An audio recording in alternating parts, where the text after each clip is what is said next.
Hi, hello, my name is Ghoul, and welcome to my first gaming video. This is the game I've currently been obsessed with. It's called Our Life. It's free on Steam, so this is a cute little gay cozy game. There's also DLC, so if you do want the DLC, you gotta pay. Okay, so let's do a new file.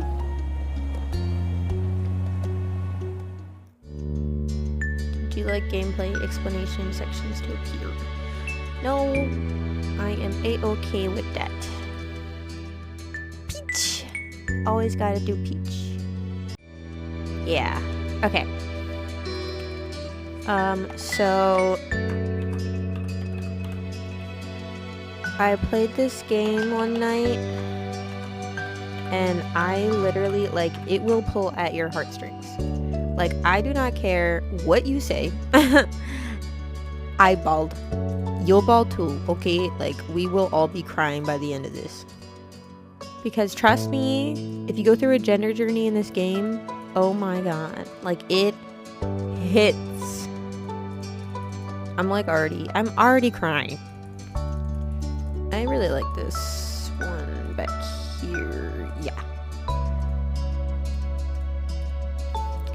Let's start off with longer hair because that's what I had growing up. Oh yeah. Oh yeah. Yes. Yes. Yes. Freckles everywhere. And clothes don't have genders, so screw that. Those are my favorite accessories. Okay, we're good to go. Alright. Summer in Sunset Berg was a special time of year. Your usually sleepy town began to bustle. It was a popular tourist destination with people coming from all over to enjoy the beach, the weather, and the relaxation that came with both. The smell of the ocean, crisp and salty, hung in the air, bringing 3 whole months of schoolless vacation with it. During the summer, your moms, plural, let's go lesbians, let's go, didn't like you to wander too far outside of your neighborhood, so you knew the area pretty well. That included the people. Families came and went from Sunset Bird, but they mostly stayed and did what your mom called putting down roots. Sorry, there's a fly. They built businesses, they got to know each other, and they definitely said hello to the nice young kids who waved when passing their stores. Going for a walk around town mostly meant that the familiar, friendly residents waved or asked how your family was, or most often just said hello. You didn't really get why they always had to say hi. They saw you every day, but you nodded back at them anyway. You ended up saying hi to a lot of different people since most of the tourists that came and went every summer were the same ones. You were too anxious to say hi back to most of the other residents that greeted you, but they all knew you well enough to expect that. Let's do this one. It was a polite thing to do after all, and your moms had taught you to always be respectful. But today there was a man sitting on the curb outside your house. Well, that's sus. He was sitting with his head in his hands, his whole body slumped over, and you wondered if he was even a real person or a statue that had magically sprung up from the ground overnight. Whoever or whatever he was, you had never seen him before. One thing about knowing everyone in Sunset Bird was that people who you didn't recognize really, really stood out. It was rare for tourists to venture into the residential district, as your moms called it. So for you, not knowing who a total stranger was set off a lot of red flags. Your moms had a talk with you and your big sister Lizzie about this kind of situation before. You hadn't exactly been listening at the time. You think it could be okay to talk to new people. They mentioned that some people aren't good to talk to, but other types of people can help you even if you don't know them. Remember that it's okay to run away if you feel uncomfortable. You don't have to worry about being polite. This one. You weren't sure about this man yet. Still, you felt a bit scared knowing that he was blocking the way to your front door. Yeah, I would. You slowed down, your mind racing for ideas on how to get past him unseen, but it was too late to escape. There was a split second where your eyes met and you took in a shaky breath. Your eyes started to the sky, pretending to stare at a bird who was hovering nearby. Hey! His voice startled you and made you jump, but still you didn't look at him. The bird landed on top of a nearby gate post and its black feathers ruffled against the gentle breeze. Trying to keep your eyes on it was tough, especially when the man stood up and started to make his way toward you. Not wanting to seem too approachable, you folded your arms and stared. Still unsure about him, but willing to be friendly, you offered the stranger a smile. Your whole body was frozen in place as he approached. Do you live around here? What's your name? He looked the man up and down, taking in his tan skin and relaxed appearance. At least his clothes were relaxed. The way he was acting wasn't. He had sharks on his shorts and a stingray tattoo, and you wondered if he was obsessed with the ocean or something.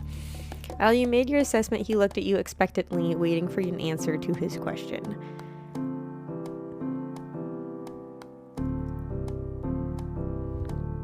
Yeah, I live here. That's great. He looked happy to hear it, giving you a broad smile. He reached into his pocket and pulled out a clean $20 bill. It crinkled in his hand as he held it up to you. Even more confused than before, you looked back at him. Well, could you do me a favor? Nothing bad. Sorry, I should have... Let me start over. He cleared his throat and stood up straighter. This man is sus as hell. From where you were standing, it just made him look creepier. Yeah, no shit. I have a son. His name is Cove, who's about your age. Cove. This seems like a strange name for an actual living person to you. Yeah. He chewed on the inside of your cheek. This guy was definitely obsessed with water. He wasn't the only person like that in Sunset Bird. We moved in across the street. See? He gestured toward the house that had been empty for a year, his watch catching the late afternoon sunlight and reflecting off the walls. The gigantic for sale sign was finally gone. You must be Ghoul friend, right? I met your moms earlier and they told me you were 8, just like him, so... We're 8, boys! He shook the $20 bill to bring it back to your attention, a hopeful smile tilting his lips at the corners. Can you try to be friends with the boy? Just give it a chance and you can keep this. He's a good kid. You'll like him. Do you mind? But you've got to keep it a secret too, okay? It wouldn't be friendly to say his dad sent you. This definitely wasn't the normal way kids made friends. You knew that. What do you say? Want to make a deal?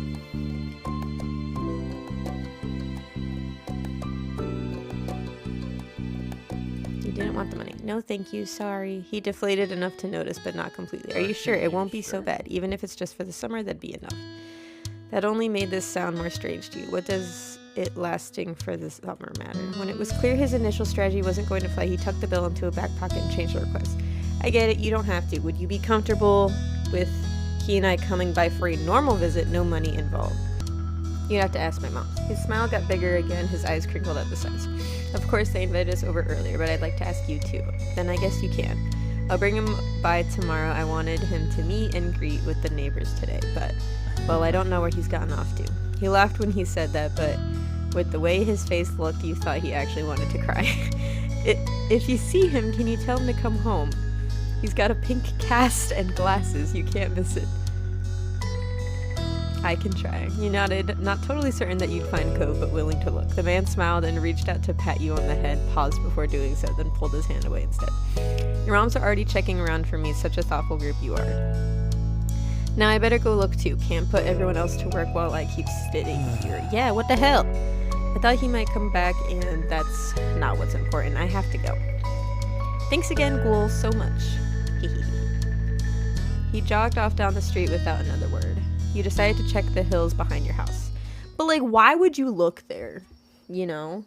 Like, what made you decide to go look there? Oh my god, this... Did I get it? Did I get it? Yeah, boy. Mosquito down. Although I do think he bit me, though. Oh, fuck!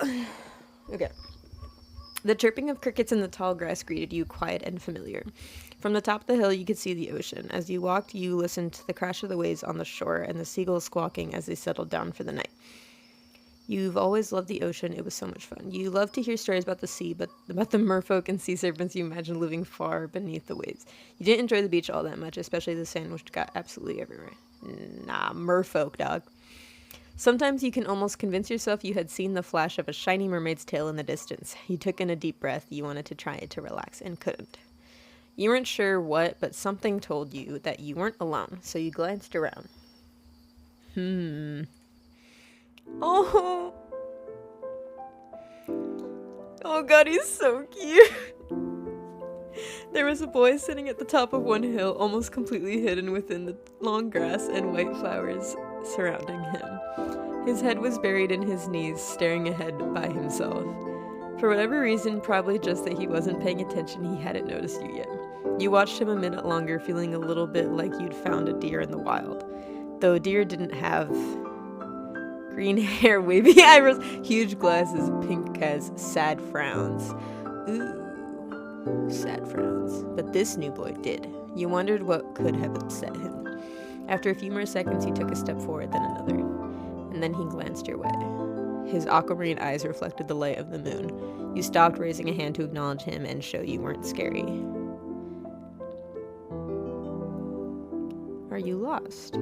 With a start, he jumped to his feet, his hands balling into fists at his sides. He didn't say anything, just stared at you in a strange way. He'd been crying. There were traces of tears on his cheeks and his knees, soaking the hem of his shorts, and his eyes were still shining with a few more. You obviously caught him off guard. His pink cast seemed to glow in the twilight, though when he caught you staring at it, he hid his arm behind his back. Something the man earlier had said struck out to you. Cove? Ah. Eyes wide, he studied you. How'd you know that? I met your dad. Oh. So, is this your hill? He gestured with his uninjured arm to the patch of grass surrounding you, his face falling at the prospect. I can leave if it is. You can't own a hill. You shook your head. While doing so, you also picked out a strand of lint on your leg. What a weird question to ask someone. Oh. He sat back down with a thump, resting his chin on his knees again. Curious about the strange new boy with the odd dad, you sat on the patch of grass next to him. The pure white flowers that covered this hill rocked back and forth gently as the stars twinkled above. The way they dotted the sky made them seem like flowers, too. The night wind was cool as it traveled over the ocean and up the hill, chasing away the heat from the afternoon sun. Why are you here? A quiet hiccup escaped Cove as soon as you asked that question. Almost like they'd never stopped, his tears started up again with a vengeance. My parents. They don't want to live together with me anymore. Oh, baby, baby boy. I want to pet you. Poor baby boy. The tears fell fast and heavy over his flushed cheeks, sticking in his dark lashes. Oh God, I love him. My mom made my dad leave and he took me with him, and now we have a house here and I want to go home. The outburst took you off guard. By the time he was done wailing, Cove's chest was heaving with exhaustion. He sniffled and removed his glasses, wiping at his eyes with the back of his hand before he put them back on again. I hate this place. I want my real life back. I want my mom. I'm sorry. I feel like that's all you can really say right now. He slipped his hands underneath his glasses and pressed his fingers against his eyelids. Cove wound himself up again for another long crying fit. You felt bad for him, being forced to come here with no choice. You couldn't imagine what it would feel like to live with only one of your moms, but it must be pretty hard. From way off in the distance, you heard your parents. Ghoul! Cove! I like how they said Cove's name is weird, but my name is Ghoul, so I feel like I can't really judge it. Kids, where did you go? Cove looked at you, tears still clinging to his cheeks. Don't tell them we're here. I don't want to go back to that house. I want to go home. You can handle it. You have to go. Don't worry so much. Sorry, I have to. It will be okay. You were struck by a sudden need to reassure Cove. It's not going to all be fun, but isn't he your family too? Yeah, I guess. Then you can count on him when you really, really need him. You shot him a grin and pushed yourself to your feet. Slowly, Cove stood up with you, still looking a little reluctant. His dad's voice rang out again. Cove, can you hear me? He looked toward the sound of his dad's voice, silent, then turned away while rubbing his not bandaged arm. Sorry, I still don't want to go. Tell that yourself you waited silently. You tried to convince him. You waited silently with him. Yeah, I get it. You do? Before you could answer, you heard Cove's dad even closer than before. There you are, bud. The trio of parents appeared over the curve of the hill. Instantly, all their eyes landed on you, and they rushed over. Both of your noms? Both of your moms were at your side in a split second, faces filled with worry. Ghoul, you're here after all. We had been at the park to check for Cove and then heard what happened earlier when you met the new neighbor. I thought you might have gone off further away. No, we were just sitting in the grass. Why is everybody acting like this is such a big thing? We're okay, don't worry. Cove didn't want to go home just yet. Mommy gave Cove a small smile and then she turned back to you. Thank God you're both fine. Were you two having fun out here? You looked over at Cove, who was wiggling against his dad's tight hug and pushing at his arms. You shrugged. Yes, I like him. He's good. I think I'm gonna marry him. Damn, that's forward as hell. Yes, I like him. You nodded, smiling slightly. Finally letting go of his squirming, scowling son, Cove's dad turned to the three of you. Thanks very much for finding him. I really don't know this neighborhood. Good thing Ghoul knows this whole area so well. Absolutely, we should be getting home now. It's been a long day for us all. Say goodbye, Cove. Bye. Oh god, he's so cute. The two of them walked off into the darkness, heading toward the neighborhood. You watched Cove's bright pink cast until it disappeared. Tell you what, we'll have a proper playdate tomorrow, okay? Your new friend's dad wanted to bring him by to see you and Lizzie. How does that sound? Sure, can I show him my stuff? It sounds like words. You nodded, ducking your head. It sounds like words. You nodded, ducking your head down. Both of your moms laughed, the sounds overlapping into a warm, familiar chorus. Mommy put her arm around your shoulder and led you towards the path. Satisfied and more than a little ready to go to bed after your long, exciting day, you followed them home. Choose your feelings for Cove already? This is how you feel towards Cove for this step. It can change in later steps. Nervous, relaxed, direct. Can't do love yet. Indifferent, fond. Relaxed, fond, direct, fond. Nervous, fond?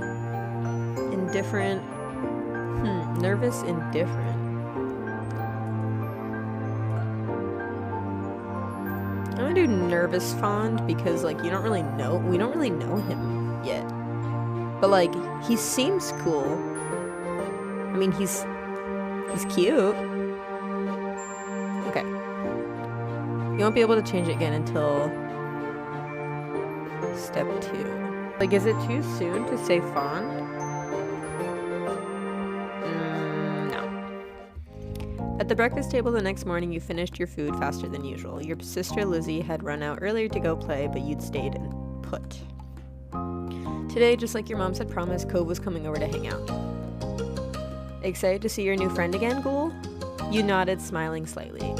How sweet! Oh, she's so cute. I'm so happy he moved in. Also, she has a nose piercing. Can we talk about that? Me too, girl. Me too. Okay. With that said, are you done with your breakfast? Hell yeah. Yeah, haha, I don't know, am I? Your bowl was entirely empty, so you nodded. Oh, that's what that is. Good job, he should be here soon. Cleanup began, and then on cue, there was a knock. It was hesitant, like the person wasn't sure they were in the right place. Still loud, though. We need to get a more obvious doorbell. I know. Ghoul, can you get that? Or could you get that? Could you get it? Oh my god. Wiggling out of your chair without really pushing it back, you made your way to the door. Hey, friend family, thanks for having us. Mr. Holden, as your moms have called him, and his son were here. You know, when I put Ghoul Friend as my name, I didn't really consider the fact that my whole family's last name is now Friend.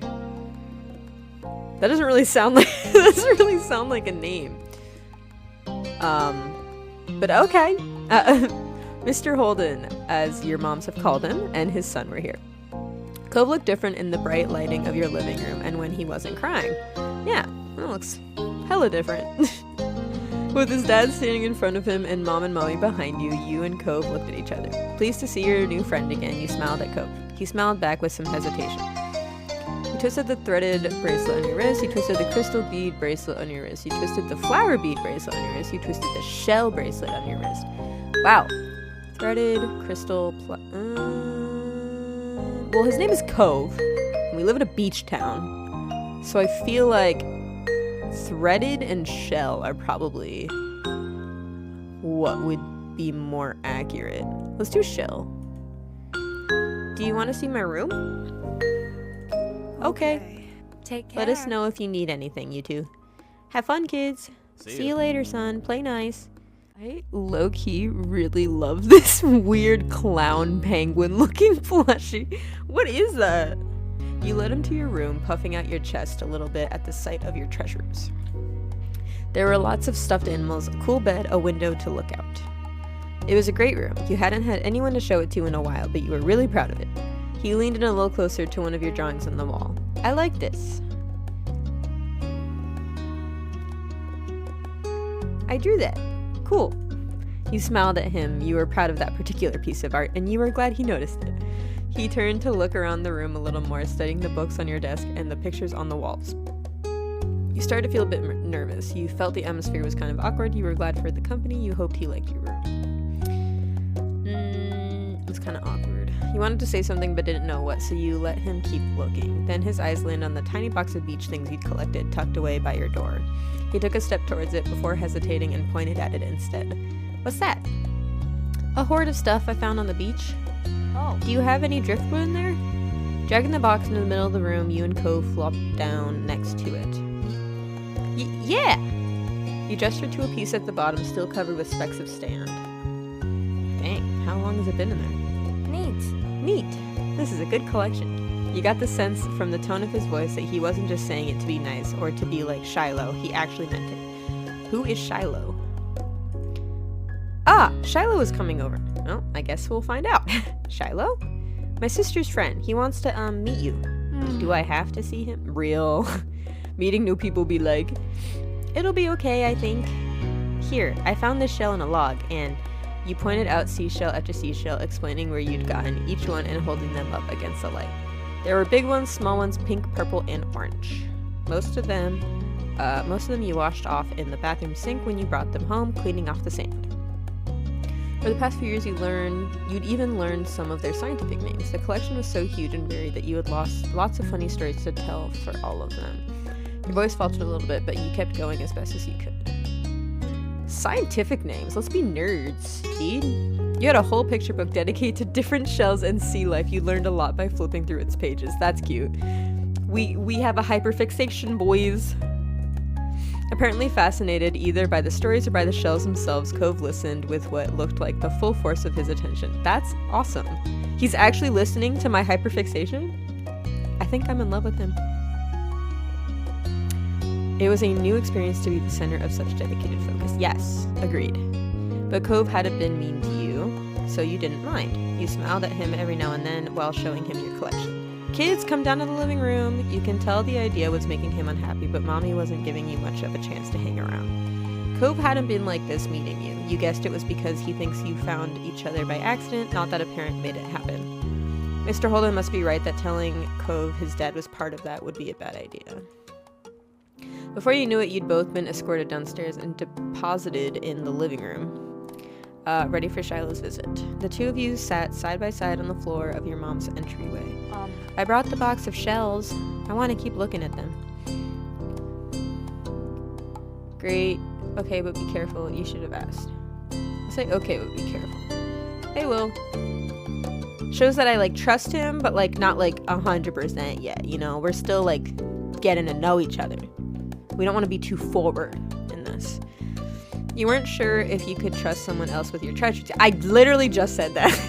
So you stayed next to him while he opened the lid and peered inside. Wow. This game read my mind. Cove reached in and pulled out a big orange shell. Oh. Like he hadn't spoken out loud yet, he turned to you and held it up, his eyes shining. I think this one is the best of them. That's my favorite too. I like a different one best. I can show it to you. You can take it. See, me as a person would choose you can take it because I like what's it called when you acts of service, or when you buy people things, presents. It's one of my love languages. But I feel like we don't know him well enough, so let's just say that's my favorite too, so we have something in common. Cove smiled at you and you both admired the shell together. It was a giant conch with shades of dark and light orange. You found a conch shell? Dude, is it a full conch shell? If you held it to your ear, you could practically hear the ocean. I found that one last summer when we went to the beach on a picnic. The two of you were still sitting on the floor looking through your collection of beach findings when the doorbell finally rang. Cove jumped, startled by the sound. Since the person hadn't knocked, you figured it was probably Shiloh. He knew where to look for that. Lizzie's friend? Yeah, probably. You nodded, but that didn't seem to make Cove feel better. It was already obvious that Cove didn't hide his feelings well. You could tell what he was thinking right away. But like, why does he like me though? This isn't a good idea. I'm sorry, there's nowhere to go. He's at our only door, and if you go upstairs, he'll find you. Cove glanced around the room, his eyes wide, and you finally paused with his gaze locked onto the back of the house. I can go out the window. Damn! He said, I really don't want to meet anyone right now. He was already walking towards it. Scrambling to think of something to say, you stepped forward, then paused. Do you want to break your other arm? Shiloh is the least scary person alive. Cheer up, Shiloh's gonna like you. Please don't get hurt. I'll come with you. Good idea, let's go. I feel like reasonably I would want to like convince him to stay and be like, oh no, it's okay, like Shiloh's, but like I don't know, I feel like I don't know him well enough to like say that, you know, like if he doesn't want to be here, he doesn't want to be here. Please don't get hurt, I'll come with you. Good idea, let's go. I'll just say I'll come with you. Hurry, they'll see where we're going. He glanced back at you, then nodded. The two of you made your way to the window together. It wasn't much of a distance to clamber out, but by the time you landed gently in the bushes, you looked up to see that Cove was already taking off away from the house. He was fast, but you knew you could outrun him if you had to. He was not that fast, you knew you could outrun him if you had to. He was not that fast, but neither were you. At that speed, you weren't sure if you could go fast enough to reach him. Let's be even here. You could outrun him if you had to. Cove! You ran as fast as your legs would take you, grass whipping around your ankles as you did so. Cautiously, Cove slowed to a halt and looked back at you. Where are you going? I don't know. Somewhere else. I just don't want to see... Ghoul! You looked back and saw Shiloh huffing down the hill after you, the backpack he clutched bouncing all around along the way. What are you doing? Can I come? Damn. We got caught. He must have seen you leaving out the window and followed behind. Oh, that's so awkward. Does he know we were trying to ditch him? Ooh. Hi. Oh, he's adorable! Oh, hi! Are you Cove? Yeah. Yeah. I'm Shiloh! Okay. Yep, are we going back, or are we gonna play outside? Shiloh's eyes moved between you and Cove. The smile remained strong on his face. He is so innocent. It got a tiny frown from Cove in response. You were just grateful he hadn't asked why you had been running away. Yeah, true. Inside, we left the box on the floor. Yeah, I want to check. I hope Mommy didn't move them. Okay. With Shiloh trailing behind, you and Cove headed back towards the house. The plan for the afternoon, at least as far as you were concerned, was to sit and look at the beach things some more. You weren't really in the mood to do much of anything else, especially if Cove was having fun. You held out a recent find to Cove, a scallop shell that had washed up on shore. It's a pretty color, kind of like my cast. The beautiful glittering pink did look a little bit like the wrap around his arm. Pink is a nice color. Okay. Wow, he does not like it. Oh? Is it your favorite? Not really. Dang. What is? Oh, he looks so embarrassed. Maybe green or blue. It might be yellow. Damn. Oh, those are all cool. I guess. Damn, Cove. I'm just gonna those are better. There are better colors. Not sure how to deal with the suddenly more awkward silence. You look back at your shells. I like those colors too. Awesome. Both of them smiled. Like usual, it didn't take long for Shiloh to get fidgety. Lizzie was his favorite. Without her around, Shiloh didn't seem to know what to do with himself. And Cove wasn't like your sister. He wasn't that much like you either. Is Lizzie coming back? Don't know. Aww. Where'd she go? I think she's at the beach, probably. Is she playing at her park? Cove's eyes lit up at the mention of the park, and he looked towards you. There's a park? Yeah, but it's old. Can you show me? I want to go. He started getting up before you had even answered, and Shiloh jumped up beside him in excitement. Really? You do too, right, Ghoul? The park is fun. Park is pretty great. Yeah, it's right at the beach, so there's lots of fun to do. Fun stuff to do, and lots of sand. It was a jungle gym and a bunch of swings. That sounds like it could be cool. So, are we going to find Lizzie? I don't know. I never really wanted to see her. I just wanted to check the park out. Damn. A drip without any direction, Shiloh finally turned to you. Okay. He perked up. Both boys wanted to go. It was only fair. After getting permission from your moms, the three of you were ready to head out. It was a short walk to the park. Lizzie had convinced your moms that it was so short she should always be allowed to walk there by herself. Hello, Miss Independent. When we found her, she was hanging on the jungle gym, swinging back and forth. Hey, Lizzie. Her face lit up when she saw you, her big brown eyes going wide. Ghoul, Shiloh. Hi. Oh, he has a crush. She dropped to the ground and landed with a soft thud in the sand. In a split second, Shiloh had abandoned you two and scrambled over to stand by her. You were used to being left out when it was just the three of you, but now Cove was here. Aw, we have a friend now. You wondered if he would leave too. Oh, dude, that's... Oof. Abandonment issues for real. We look nothing alike! Who's that? It's Cove, he's new. Hi. I remember. Hi, Cove. Welcome to my park. Nobody ever comes to play here, so this is where we get together. She gestured widely with her arms as if to present the area to the newcomer. While Lizzie continued talking, you took the chance to kick off your shoes and wriggle your toes through the warm sand. Nice, huh? In this neighborhood, I'm the one who comes up with the ideas. Okay. Bossy much? You are? Oh. Yes, I am. Yeah, I am. Who else could handle the job? Lizzie is the oldest. By a lot, Mom. My mom said you're Ghoul's age. Yeah. Thought so. I'm still the only one in this group with double digits. What about other kids? Other kids? There aren't any. Damn. We're the only kids here, and Shiloh was just visiting from another place. Not even tourists really bring their kids here. This is the land of ancients. Be careful that the oldies don't try to steal your youth. Oh. Way to make him feel welcome, Lizzie. I don't know if I like her. This is my sister. What are her earrings? They kind of like look like skulls, low-key. But that doesn't really match her aesthetic. For a second, it looked like he might cry again. No! But something in his eyes shifted and he looked back at Lizzie. What kind of old people? Like moms and dads or grandparents? Grandparents who don't have kids. They hate kids. Stop trying to scare him! Why? We haven't done anything. Only some of them don't like it. Stop saying stuff like that. You're gonna upset him. Yeah, they're really bad. Yeah, what the hell? You interjected quickly, hoping that Cove wouldn't start crying again. He sniffled, his forehead creasing with worry. Lizzie was staring Cove down, but Cove wasn't even looking at her anymore. He didn't seem to care that she was there. He went into his own head. Shiloh was the next one to speak, completely unaware of the situation.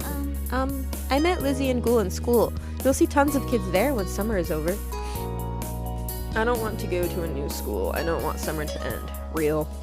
Shiloh looked down to the dirt. He hasn't had much luck striking up conversations with Cove. I like summer vacation a lot too. Okay. It's giving pick me. All the building tension in the air suddenly vanished when Lizzie laughed. At Shiloh's discomfort, at how weird she thought Cove was, at something else entirely you didn't really know, but she laughed, face scrunching up. Welcome to Sunset Bird Cove. Take a seat, put up your feet, and get used to it. That rhymed. Maybe you should be a writer. Ooh-ah. I thought that said Utah at first. You offered him a small smile, and that at least looked to reassure him some. Why he like me though? Like he hates everybody else.